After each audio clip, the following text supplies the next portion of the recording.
Assalamualaikum warahmatullahi wabarakatuh. Kali ini kelompok 1 akan membahas pembelajaran geometri. Adapun nama-nama dari kelompok 1 yang pertama yaitu Mulki Ramadhani, yang kedua Kadek Sintiani, yang ketiga Novia Dewi Santika Tanggolu, yang keempat Sinta, dan yang kelima adalah Suryani. Nah, langsung saja kita simak video pembelajaran dari kelompok 1.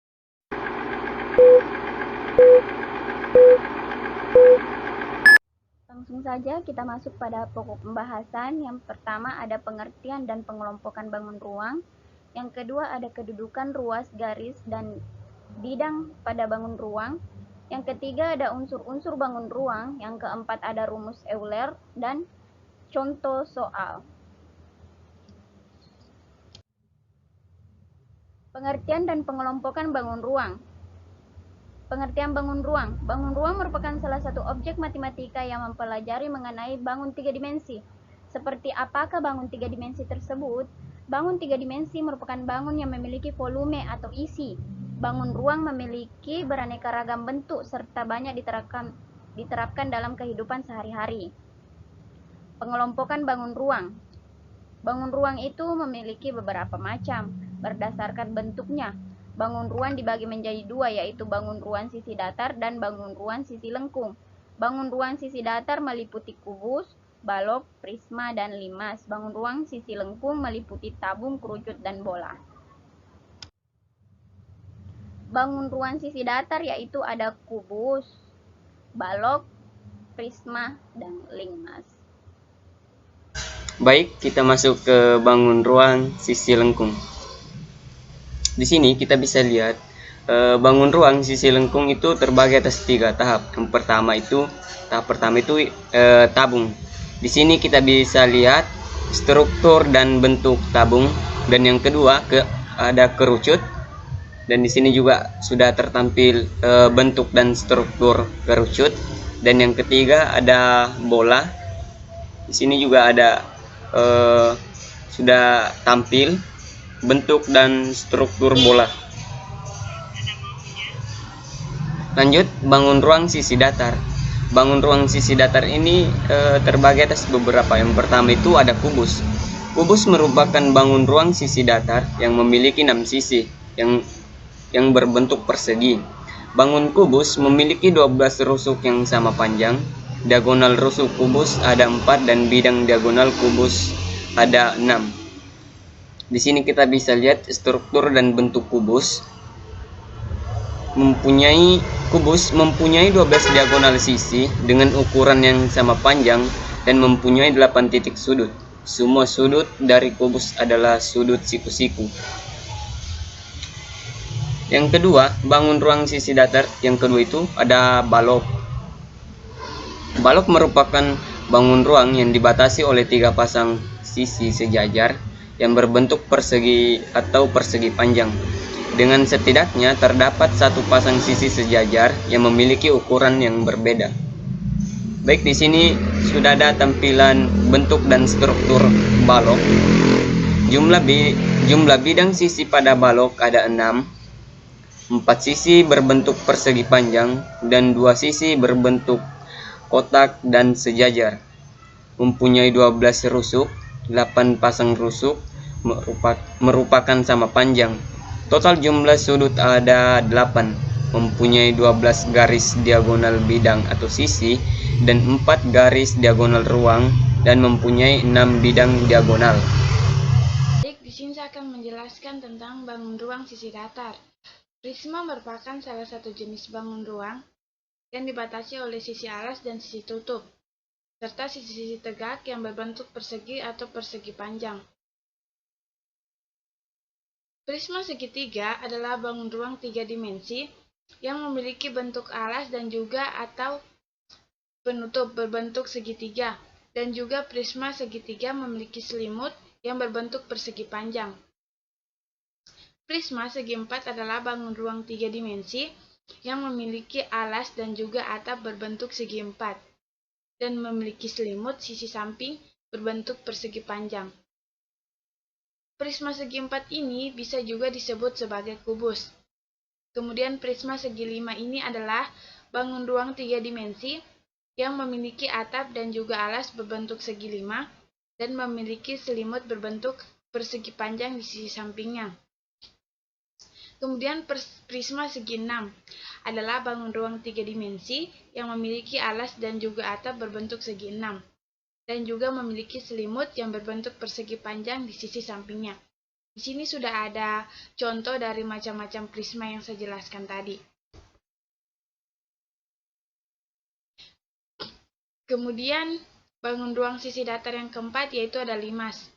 Limas di sini merupakan bangun ruang yang dibatasi oleh alas berbentuk segi banyak dan sisi tegak berbentuk segitiga.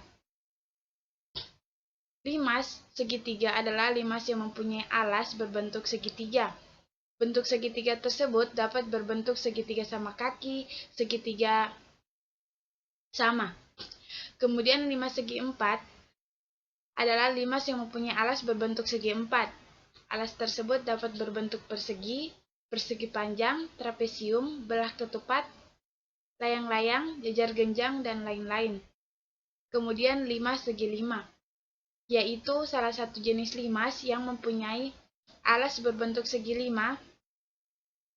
Segi 5 tersebut dapat berbentuk segi 5 teratur atau segi 5 sembarang. Kemudian limas segi 6 adalah jenis limas yang mempunyai alas berbentuk segi 6. Segi 6 tersebut dapat berupa segi 6 teratur dan segi 6 sembarang. Di sini sudah ada contoh dari macam-macam limas. Bisa dilihat di situ ada limas segi 3, limas segi 4, limas segi 5, dan limas segi 6. Kemudian bangun ruang sisi lengkung yang pertama yaitu ada tabung. Tabung adalah sebuah bangun ruang berbentuk prisma tegak beraturan yang alas dan tutupnya berupa lingkaran. Oleh karena itu, tabung juga termasuk dalam salah satu bangun ruang sisi lengkung. Tabung memiliki beberapa sifat, yaitu memiliki 3 sisi. Yang pertama alas, tutup, dan selimut atau selubung. Sisi alas dan tutupnya berbentuk lingkaran yang sama besar, memiliki 2 rusuk. Tinggi tabung merupakan jarak antara alas dan tutup tabung. Tabung memiliki 3 sisi dengan alas dan tabung dan tutup. Mempunyai 3 sisi ada alas, selimut atau selubung, dan tutup. Tinggi tabung adalah jarak antara alas dengan tutup tabung. Sisi alas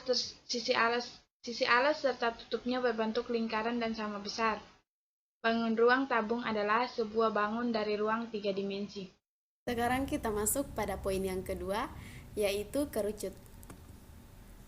Kerucut merupakan sebuah bangun ruang yang memiliki 1 buah titik sudut dan 2 buah sisi. Salah satu sisinya adalah alas kerucut yang berbentuk lingkaran, dan sisi yang lain merupakan selimut bangun kerucut. Irisan kerucut memiliki 4 jenis, yaitu parabola, hiperbola, dan elips dan lingkaran. Di sini bisa kita lihat gambar dari kerucut. Kerucut mempunyai 2 sisi berbentuk lingkaran dan melengkung. Sisi lingkaran merupakan alas dan sisi melengkung sebagai selimut. Kerucut juga mempunyai 1 rusuk berbentuk bulat dan mempunyai 1 sudut di ujung kerucut. Kita masuk pada poin ketiga, yaitu bola. Bola merupakan salah satu bangun ruang sisi lengkung yang tersusun dari tak terhingga banyaknya lingkaran yang berpusat di 1 titik, yaitu titik pusat bola. Bola juga dapat diartikan sebagai himpunan semua titik dalam dimensi 3 yang berjarak sama dengan suatu titik acuan, yaitu titik pusat bola. Jari-jari bola ditunjukkan oleh ruas garis OA dan titik pusat bola ditunjukkan oleh titik O. Titik A terletak pada permukaan bola. Di sini bisa kita lihat gambar dari bola. Berikut ini merupakan karakteristik bangun ruang bola. Yang pertama, bangun ruang bola memiliki 1 sisi. Sisi bola merupakan kumpulan titik-titik yang berjarak sama dengan pusat bola. Sisi bola tersebut dapat disebut sebagai permukaan bola atau selimut bola. Yang kedua, bangun ruang bola tidak memiliki rusuk. Yang ketiga, Pada gambar di atas, bagian yang diberi nama dengan merupakan jari-jari bola. Jari-jari bola menghubungkan titik pusat bola dan titik pada permukaan bola. Kemudian, poin selanjutnya yaitu sama dengan materi pada bangun lingkaran, diameter bola ukurannya 2 kali ukuran jari-jari bola. Selanjutnya, ruang garis yang menghubungkan 2 titik pada bola disebut dengan tali busur bola. Tali busur bola terpanjang merupakan diameter bola. Selanjutnya kita masuk pada unsur-unsur bangun ruang. Di sini bisa kita lihat gambar dari kubus. Kita akan membahas yang pertama yaitu sisi. Sisi adalah bangun datar yang merupakan batas dari bangun ruang atau dinding-dinding langit dan lantai. Kemudian untuk rusuk adalah perpotongan 2 sisi. Selanjutnya kita masuk pada titik sudut. Titik sudut adalah perpotongan 3 rusuk. Di sini bisa kita lihat 3 gambar dari kubus. Kita masuk pada diagonal sisi. Diagonal sisi yaitu ruas garis yang menghubungkan 2 titik sudut yang berhadapan pada setiap bidang atau sisi balok. Diagonal ruang pada bangun ruang adalah ruas garis yang menghubungkan 2 titik sudut yang berhadapan dalam suatu ruangan. Kemudian diagonal bidang merupakan ruas garis yang menghubungkan 2 titik sudut yang berhadapan pada setiap bidang. Baiklah, saya akan melanjutkan materi selanjutnya mengenai kedudukan garis dan bidang pada bangun ruang. Nah, yang pertama adalah kedudukan garis pada bangun ruang. Kita lihat gambarnya yang telah tertera pada layar. Penjelasannya yaitu, garis yang berada terletak pada bidang, contohnya adalah garis ABC, AC, CD, AD, BC, dan juga garis-garis lainnya yang tertera pada gambar tersebut. Nah, garis berada pada bidang karena ada 2 titik yang dilalui garis pada bidang itu sendiri. Nah, garis yang memotong atau menembus bidang yaitu contohnya seperti garis PQ. Nah, garis yang menembus atau memotong bidang karena ada 1 titik yang dilalui garis pada bidang itu disebut sebagai titik tembus. Garis sejajar dengan bidang contohnya adalah garis RS seperti pada gambar. Garis sejajar dengan bidang karena garis itu sejajar dengan salah satu garis pada bidang itu atau tidak memiliki satupun titik persekutuan. Nah, selanjutnya adalah yang kedua, kedudukan bidang pada bangun ruang. Dari gambar tersebut disebut sebagai 2 bidang yang saling sejajar. 2 bidang sejajar apabila tidak ada satupun garis berpotongan pada bidang dari kedua bidang. Nah, yang kedua, pada gambar tersebut adalah 2 bidang saling berpotongan. 2 bidang berpotongan apabila terdapat garis perpotongan bidang yaitu garis persekutuan yang merupakan bagian dari garis kedua bidang tersebut. Kemudian, gambar yang ketiga menunjukkan bahwa 2 bidang saling berimpit. 2 bidang saling berimpit memiliki sudut alfa dan juga sudut beta. Apabila setiap titik yang terletak pada bidang alfa tentu juga terletak pada bidang beta, ataupun sebaliknya, di mana setiap titik yang terletak pada bidang beta juga terletak pada bidang alfa. Selanjutnya kita masuk pada rumus Euler. Polihedra Euler atau yang biasa disebut Leonhard Euler yang riwayatnya dapat dibaca pada matematikawan pernah bingung dengan menghitung bentuk-bentuk yang tidak beraturan namun mempunyai pola tertentu yang sama. Nah, piramida sebagai contohnya dibangun pada milenium ketiga sebelum Masehi. Bangsa Yunani tertarik dengan bentuk-bentuk polihedra yang teratur seperti kubus. Ada 5 bentuk polihedra yang lazim yaitu tetrahedron yang dibatasi oleh 4 segitiga sama sisi, kubus yang dibatasi oleh 6 bujur sangkar, kemudian oktahedro yang dibatasi oleh 8 segitiga sama sisi, dodekahedro yang dibatasi oleh 12 segi 5 sama sisi, dan ixohedron yang dibatasi oleh 12 segitiga sama sisi.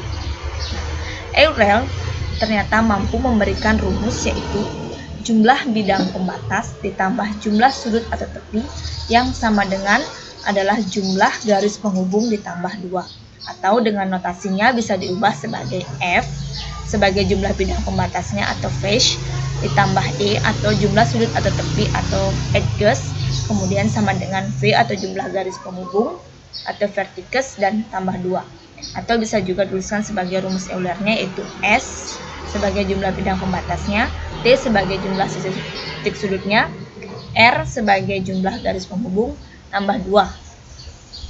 Keterangannya itu S jumlah sisi, T jumlah titik sudut, dan R adalah jumlah rusuk. Nah, selanjutnya kita masuk pada contoh soal dari rumus Euler. Nah, soalnya yang pertama adalah satu bangun ruang dibentuk dari 9 titik sudut dengan 12 rusuk. Tentukanlah banyak sisi bangun ruang itu. Nah, di sini diketahui adalah titik sudutnya atau E sama dengan 9, kemudian rusuknya atau V sama dengan 8. Nah, berdasarkan rumus Euler, kita masukkan rumusnya, yaitu F tambah E sama dengan V tambah 2. Nah, nilai F-nya kita belum ketahui karena kita akan mencari sisinya. Nah, nilai E-nya sama dengan 9, kemudian nilai V-nya sama dengan 8 ditambah 2. Nah, F sama dengan 12 dikurang 9 sama dengan 3. Jadi, banyak sisinya adalah 6. Nah, untuk soal kedua dari rumus Euler, yaitu satu bangun ruang dibentuk dari 6 sisi dengan 8 titik sudutnya. Tentukanlah banyak rusuk bangun ruang itu. Jadi yang ditanyakan adalah V-nya. Nah, di sini diketahui F-nya sama dengan 6, kemudian titik sudutnya sama dengan 8. Berdasarkan rumus Euler, yaitu F tambah E sama dengan V tambah 2. Nah, kita masukkan nilainya, F-nya sama dengan 6, E-nya sama dengan 8, sama dengan V ditambah 2. Jadi V-nya sama dengan 14 dikurang 2 sama dengan 12. Jadi banyak rusuknya adalah 12. Kita masuk pada soal yang ketiga, yaitu soalnya satu bangun ruang dibentuk dari 5 sisi dengan 9 rusuk. Nah, tentukanlah banyak titik sudut bangun ruang itu. Nah, di sini yang diketahui pertama adalah sisinya atau F sama dengan 5, kemudian rusuknya sama dengan 9. Nah, sedangkan yang kita cari adalah nilai E-nya. Nah, kita masukkan F-nya sama dengan 5, kemudian tambah E, sama dengan V-nya sama dengan 9, tambah 2. E sama dengan 11 dikurang 5 sama dengan 6. Jadi, banyaknya titik sudut adalah 6. Sekian materi dari kami ucapkan terima kasih.